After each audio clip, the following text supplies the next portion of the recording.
जब ऊपर वाले की दुआओं और आशीर्वाद का स्रोत यानी मंदिर, मस्जिद, गुरुद्वारे, चर्च भी कोरोना के संकट में बंद थे, तब अस्पताल में डॉक्टर ही थे जिन्होंने देश में संक्रमण के सामने अपना धर्म निभाकर देशवासियों को बचाया। वो डॉक्टर जो खुद को न भगवान कहते हैं न देवदूत समझते हैं, उन्हीं डॉक्टर्स को देवदूत, भगवान बताकर सियासत ने सम्मान तो दिया, लेकिन देश की रक्षा में जान गंवाने वाले डॉक्टर्स के लिए मदद का ऐलान करके बहुत से लोगों को भुला दिया। इसीलिए जरूरी है आज की दस्तक। नमस्कार, मैं श्वेता सिंह आपका स्वागत करती हूं। रात के 10 बज रहे हैं, आप आज तक पर दस्तक देख रहे हैं। आज डॉक्टर्स डे है। दिन भर आपने डॉक्टर्स को धन्यवाद देने वाले संदेशों को सोशल मीडिया पर पढ़ा, लिखा, देखा होगा, लेकिन राजनीति कैसे डॉक्टरों के साथ अन्याय करती है, कैसे सरकारें स्वास्थ्य कर्मियों को भगवान बताकर बुला देती हैं, देश के 6 राज्यों से इस बात की गवाही देती कहानियां आज हम लाए।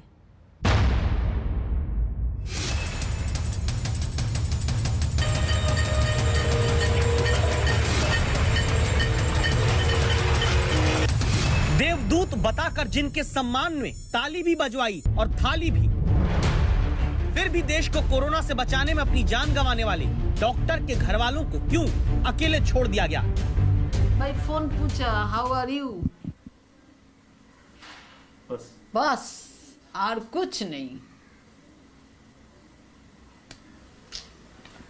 सिर्फ फोन पर लोग पूछ लेते हैं हाल, इसके अलावा कुछ नहीं और कोई संवेदना नहीं है।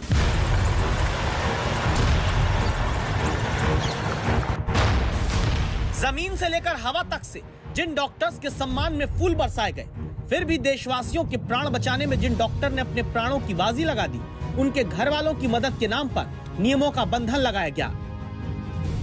कोरोना वॉरियर थी तो सरकार की ओर से कोई मदद नहीं? नहीं किसी भी तरीके? नहीं कुछ भी नहीं।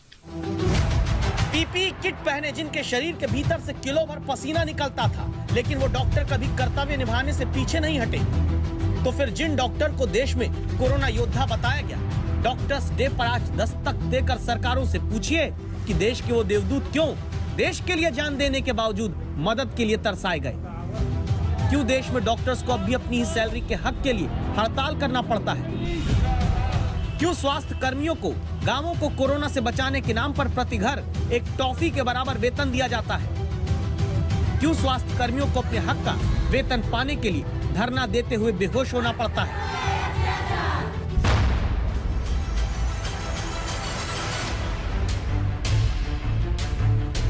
ये लखनऊ में डॉक्टर अनिल कुमार चंद्रा का परिवार है, जो लखनऊ में कोरोना टास्क फोर्स की कई कमेटी में चेयरमैन रहते हुए मरीजों की जिंदगी बचाने में कभी पीछे नहीं हटे। उसी दौरान संक्रमण ने स्वास्थ्य व्यवस्था के सेनानी को जकड़ लिया। 3 महीने पहले डॉक्टर अनिल की मृत्यु हुई। केंद्र से लेकर राज्य तक की तमाम योजनाओं में शहीद कोरोना योद्धाओं के परिजनों के लिए 25 लाख से 50 लाख की आर्थिक मदद का ऐलान हुआ, लेकिन क्या पहुंचा? संवाददाता अभिषेक मिश्रा को डॉक्टर साहब की पत्नी बताती हैं। सरकार से ही उम्मीद करते हैं कि सरकार मदद करे, क्योंकि जिनकी भी जान गई है उनकी जान गई तो कोरोना के लोगों को बचाने में है। एक इंसान की जान गई, उसने 1000 लोगों को बचाया होगा। तो मैं पूरी आशा करती हूँ और सरकार को करना भी चाहिए। और मुझे लगता है योजना तो बनी है, योजना कार्यान्वित कितने दिन में होती है ये कहना थोड़ा मुश्किल है। अप्रैल 2021 तक आईएमए के आंकड़ों के मुताबिक कोरोना से देशवासियों को बचाते हुए प्राण गंवाने वाले हर 5 में से सिर्फ 1 डॉक्टर को ही इंश्योरेंस स्कीम का फायदा मिल पाया है। तो डॉक्टर्स डे मनाते देश में यह तस्वीर हैरान करती है, जो कहानी संवाददाता अनुपम मिश्रा कोलकाता से लाते हैं, जहां डॉक्टर अंबर बल्लभ मरीजों को महामारी के दौर में बचाते हुए खुद संक्रमित होकर नहीं बच पाए। आज उनकी पत्नी को पूछने न सरकार पहुंचती है न समाज। I am always crying.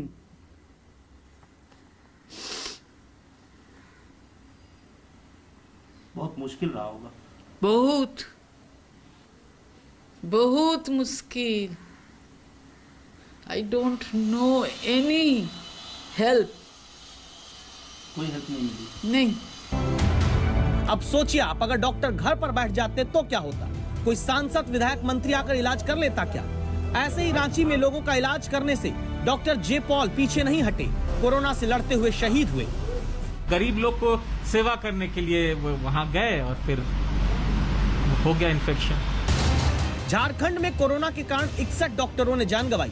Hemant Soren सरकार सिर्फ एक डॉक्टर की आर्थिक मदद कर पाई, न ही 1 महीने का अतिरिक्त वेतन देने का वादा डॉक्टरों से पूरा हो पाया। आज तक के दस्तक देने पर स्वास्थ्य मंत्री कहते हैं 1 माह का अतिरिक्त वेतन की बात है, वो हम लोगों ने कैबिनेट से उसको पास कर दिया है। और जहां तक उनको जो है जो मुआवजा राशि वगैरह का भी है, केंद्र सरकार को भी उसमें हम लोगों ने केंद्र सरकार के पास भेज दिया है। एक दिन डॉक्टर्स डे के नाम पर पूछकर सियासत क्या करती है। जिन्होंने करोड़ों देशवासियों की सांसों की रक्षा में अपनी सांसों की कुर्बानी दी, उनके परिजनों को पहुंचाई जाने वाली मदद भी अभी सरकारी फाइलों में राजधानियों के बीच घूमती है। रांची से सत्यजीत कुमार और कोलकाता से अनुपम मिश्रा के साथ अभिषेक मिश्रा, लखनऊ आज तक।